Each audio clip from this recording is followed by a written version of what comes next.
Welcome to Coffee with Chris. I'm your host, Chris, and today I'm joined by a guy. I'm going to mess up his last name again. Marten Tawfik, Marten Tawfik. Tawfik. Tawfik. I was completely wrong. Marten Tawfik. And we actually went over that a few times, Martin, of this is how you say it, and I still got it wrong.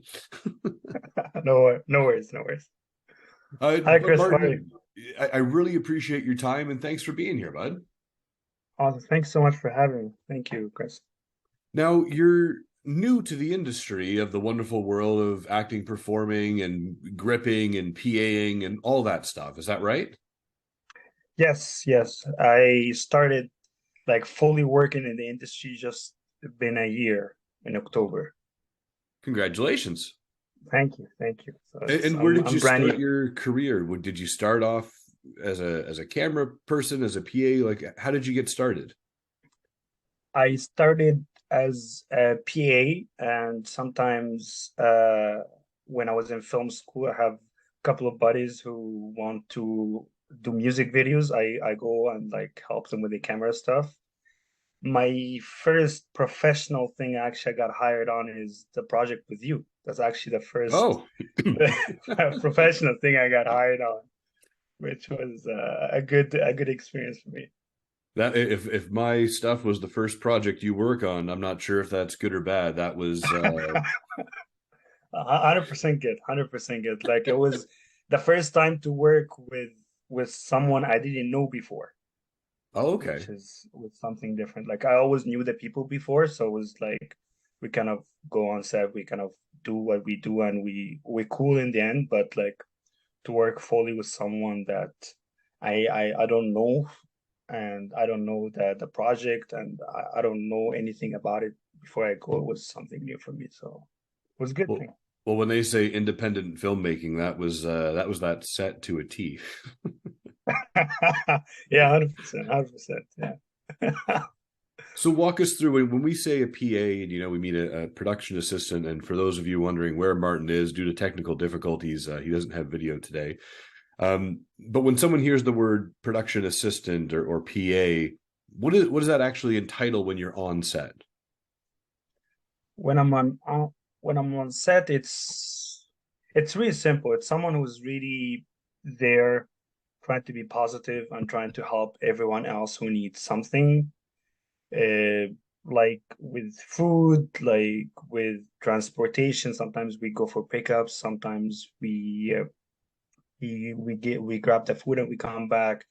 It's like really we're the people who are in the back who trying to help everyone to kind of to end up shooting the day because like when they're focusing on the scene itself, everything in the back is it's need to be taken care of, and that's me. That's what I do. So it's kind of like you're wearing many hats. You're a little bit of a gopher. Pick up people if you need. Pick up. I Yeah, know with ours, it was, hey, can you pick up this person and bring him on your way? And oh, by the way, the yeah, food's ready. Can you go get that as well?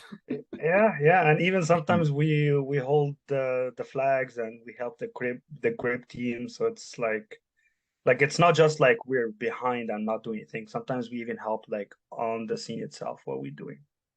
So you had used a term that not many people are going to know, but a flag. You're holding up a flag for people. What is that?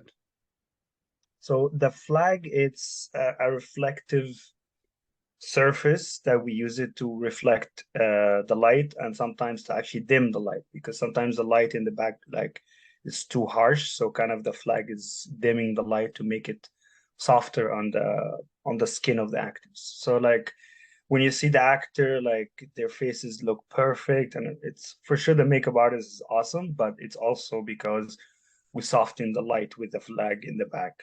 So if you see the whole scene, it's always an actor doing the scene and someone in the back holding it in a really awkward way. Uh, Well, sometimes I know they can be incredibly tall or long or wide, and you have a C stand that does the best, but sometimes you need a helping hand. yes, 100%. Yeah. Sometimes we have to stand on the stand itself actually to not fly because on a feature I worked last year, we had to do that because we're shooting a lot of things outside. Right. So if we leave it with nobody on the both posts, it's gonna fly away. And it did happen actually, and it was not a good scene. It looked so bad when someone left it like this. So yeah. Now you said you were doing some music videos for some friends, family, if you will, and some people, and now you are on to different sets. What are you finding is the challenge or the difficulty or the big difference between like a movie set and a music video? I mean, they're both video works, but what's the big difference that you're finding between the two? I would say honestly, I'm not a big fan of music videos. It's every music video I worked on, it was really something like it had a lot of things happened, and I was like, what's going on? Like on movie set, it's mostly bigger crew, so Right. it's easier, and also it's more you have a whole script to it, but a lot of music videos they kind of go with what we got in the place, what gonna look cool, what gonna make the musician look cool in that Mm. scene. And I would say I'm not a big fan of music videos, but it's actually more paying than movies. Movies Oh we wow. get our pay by the passion. Like we Yeah. get Well, our pay by the love and the passion for the industry. so what are you working on now? I mean, last we spoke, you were in Montreal. What were you doing up in Montreal? I just moved back to Montreal for family stuff. I had to go back, and I decided that I want to do more on the producing and directing. So I wanted to have more credibility to me by finishing my bachelor's because I already started a year in university in Montreal.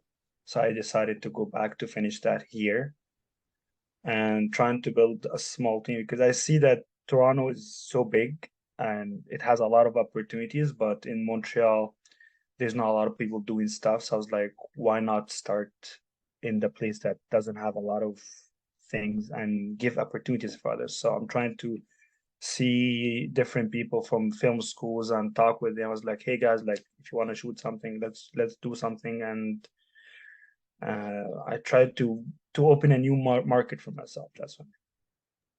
So you had mentioned the directing and producing side. What's the industry goal for you? Is it to become a director? Is it to become a DOP?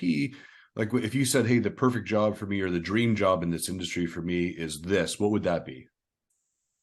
My dream job to me is to be a director and writer. So I want to write the scripts and hopefully end up directing them. Okay. And I guess when do you have to do anything specific to be a director? I mean, I would say I have a fair good eye, but is there a schooling program or a certificate program or a weekend crash course? How do you know that you're on the right track and getting the footage that you need as a director? For me, I started with film school. That's what I studied in Toronto. I studied in Toronto Film School. I learned a lot of the terminologies, a lot of the techniques from there.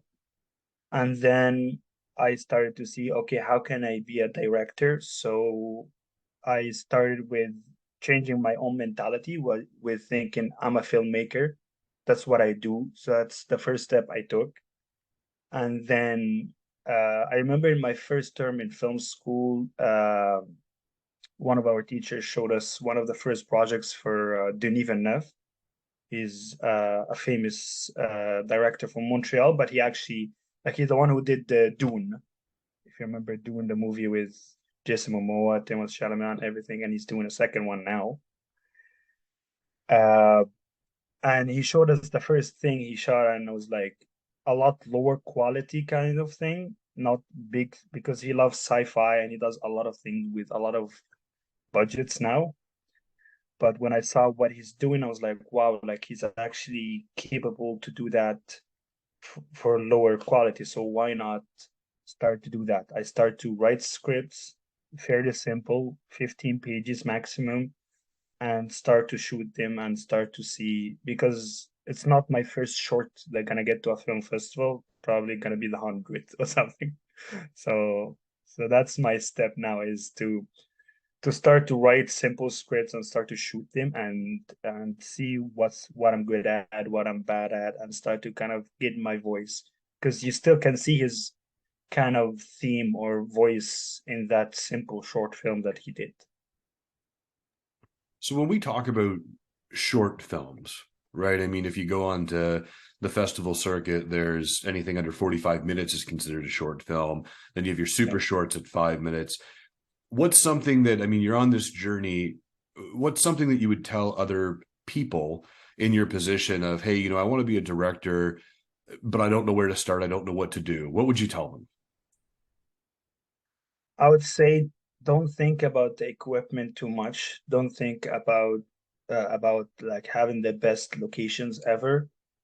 Just start shooting with literally anything. If you have a camera, shoot with it and start to see what's your style because you cannot tell what's your voice in short films by just like thinking about them in your head. I've been thinking about scripts for so long.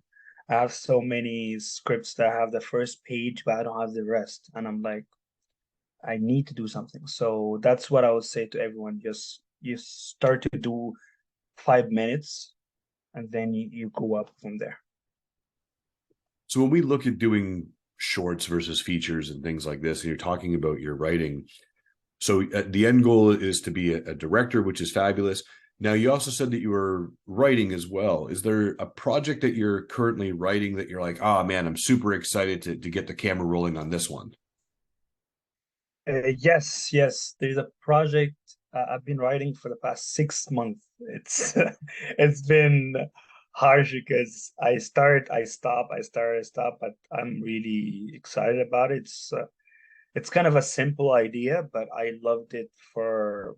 I feel like it tells my character right away. Whenever I tell one of my close ones about it, and I was like, "Hey, that's what I want to do," they were like, "Wow, it sounds like you." So I was like, uh, I'm really excited about it. I'm calling it Imagine Love. It's a short love story. So a short love story called Imagine Love. Is that right? Yes, exactly. Yeah. And are you posting anywhere? Can people learn more about this, or they kind of have to wait for it? They they kind of have to wait for it because at the moment I'm in post production for another project, so I have to finish the other one, then get with this one. So So I want to ask you a it's question online. about writing. You had mentioned it earlier there. It took you 6 months to write this, and as you know, sometimes it takes a year to write like a 10-minute Yeah, video. yeah. What do you believe? Like for me, you get these challenges. Oh, the character's not going the way that I thought, or oh, that's not the story I want to tell. I have to redo it. In your experience, what have been those challenges and hurdles for you with Imagine Love or one of the other projects you're working on?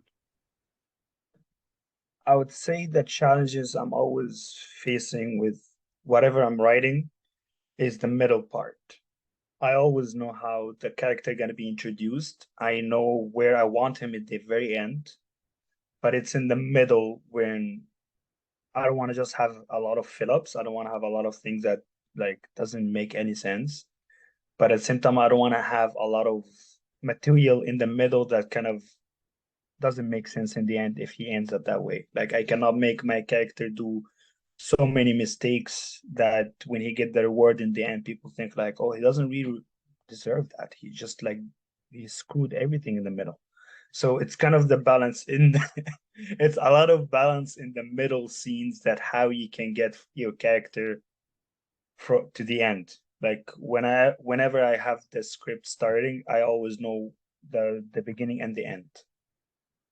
So I it's the middle part. So, what are your methods to get rid of that writer's block? What do you do to ensure that you can come back and attack the script in a better, positive way or a different way? How do you get through that writer block challenge? What I do for my writing is I change the place I'm sitting at when I write a lot to change my mood. So sometimes a lot of the scenes that are happening for Imagine Love is in a coffee shop. So I actually try different coffee shops with different vibes.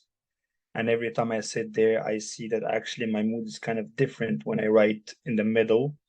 So to make it different, like not just monotone the whole time, and write it scene at a time. I don't write like so many scenes at the same night. No, just one scene. I get done with it, and then I know where my character got there, like by the end of that scene. And then next time when I pick up, I pick up from there and I go to the next scene until I get to the end. So where do you come up with your premises, your ideas? How do you say this is the story that I want to tell, or that's the character that I want to create? What's that process like for you?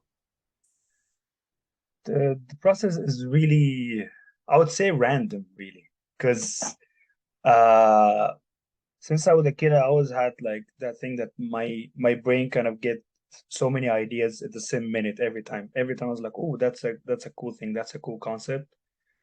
So I would say that it's the ideas just come to my head and I'm like, oh, I really wanna challenge that. I wanna see that. I wanna see like if me in that place, what can happen. So it's a lot of them are characters with different names, with different lives than me, but somehow it ends to actually talk about me and how I think about life. Now, is there a specific genre that you navigate towards? Like, you love writing drama, or you love writing sci-fi or romantic. What's the genre where you say, hey, I'm picking up the pen and paper today, and this is the genre that I love the most? I'd say the genre I love the most is romantic comedy, but with a lot of drama in it. Like a lot of melodrama that I make it sometimes sad just to make people feel something. But then in the end, it's we go back to kind of the romantic comedy world. Like it's a light thing. It's not just like too serious about life. Yeah, kind of like I'm assuming that's what you have with Imagine Love. Exactly. Yes. Yes. Like it's kind of starting kind of sad a little bit, but then in the end, we're like, I'm not really a serious person, kind of thing, you know. And is Imagine Love will be your next project that you start once you finish post on the one that you're in now, or is it still kind of out there? Yes, it's the one I'm gonna start right after. I already have some of my crew ready for me when I finish the script and rewrite. Like it's almost done, but you know, like with the script, you're never really done because you have to keep rewriting and check everything. So that's my next project that hopefully gonna be in this year, 2023. It's this reminds me of this note that someone gave me where, it doesn't have to be perfect. It just has to be as close to perfect as it can be. Wow. Yeah, that's a good saying. Yes, 100%. So when you're making those changes, it's as you know from the project I had you on, where it took me about 8 months to get that done. And then it took about a year or so to put everyone together. But even then, we made changes on the fly. We made changes before we hit record, and we made changes while we were there. And that just, it worked better, right? Yes.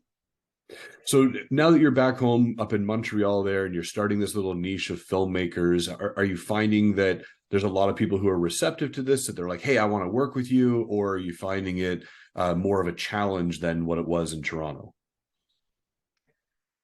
Uh, in Montreal, it's a little bit challenging with the type of the content that people want to make here. Like I'm meeting a lot of people who want to work with me, but when I see what they want to do, it's a lot of them want to do TikToks.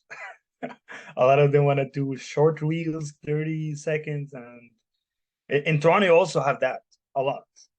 But you also have the other people who want to do short films. But in Montreal here, it's mostly that. That's all I'm finding right now. Everyone wants to do they to kind of blow up right away in 10 videos. Like, hey, we blow up on TikTok or Instagram Reels, and I'm like, but why can't we just do short films that probably just us gonna watch it? And then when I hear myself, I was like, okay, I understand why they say that because they want the instant reward right away. So I'm trying to navigate in that. I'm trying to help them with the project somehow, and also get some of. I got a new opportunity here since I came back, which is to go back to theater, which I was always in love with. So I got a chance to actually work in a piece of play that I'm gonna write. And I was like, okay, I will start to do that. Maybe I will get people hyped to kind of start to do short films because it's the same thing, but just like with a camera. Kind So, Martin, I want to ask you a personal question. of ask me. What is something that people tend to misunderstand about you the most? Wow. The hard-hitting questions on Coffee with Yeah. Chris. Yes, all right. Ah, it probably the first impression when I go on set, because when I go on set, it's mostly new people every time when I go, because different projects, I work commercials, I work so many different things. Uh, a lot of them they think I'm the coffee guy. That's the first thing that they get about me, and they're like, "Yeah, he's just like he likes to be there." Toward the end of the project, that's when they start to like, "Oh, he actually like filmmaking, and he has something going on." It's so that's the biggest misunderstanding that people don't know that I really make short films myself because I'm just a PA for now. But I was like, yeah, I'm PA here, but I'm not in every project like that. So Okay. Now, where can people find out more about you or projects? Are you on Facebook, social media, Instagram? Are you ticking talking? Are you on the Twitch? Where can people uh, learn more about you? on Instagram, that's the one I use the most. It's Martin T14. So Martin with also E, not I, because I know my name is always written with IN, but it's EN. So Martin T14, that's my Instagram. That's the one I post all my upcoming things that come. Okay, perfect. And what, in your current experience, what has been the most, I'll say challenging? What's been the most challenging set or production you've been on so far? Wow. Uh, I don't want to sound bad when I talk about that set, but it was my first music video I worked on. It was the most sketchy project I ever worked in my life. It was so scary that I was so happy that I went back home alive. And it happened an incident there where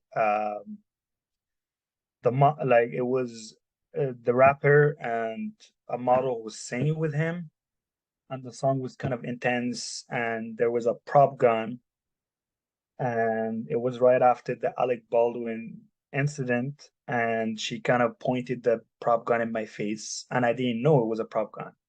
I just went there, it was like 5 minutes in, first time I see anyone there, and she kind of started with profound words like, "Hey Martin, why are you late?"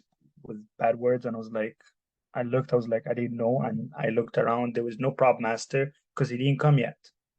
So the prop master was a friend of the rapper, so he just gave him the prop gun, and he's like, "Yeah, I will join you at like 1 o'clock in the morning," and it was 11. So it was that's the one that it made me think like, wow, like I really can die. Jeez, I appreciate you sharing that with me. I have time for one last question for you, and I want to ask you, Martin, what makes you smile? Oh, what makes me smile? Uh,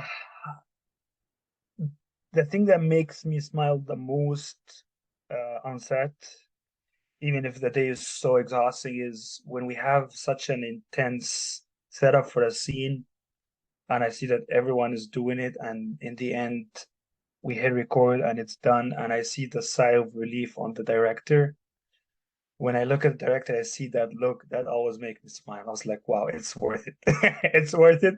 And sometimes I'm when I could be standing next to him and see how it looks on the monitor, and I see it really looks good, and I was like, wow, it's actually worth everything that we worked for hours just for that scene. So I would say that's the thing that makes me smile the most on filmmaking. Okay, so what makes you smile not when you're filming then? Okay,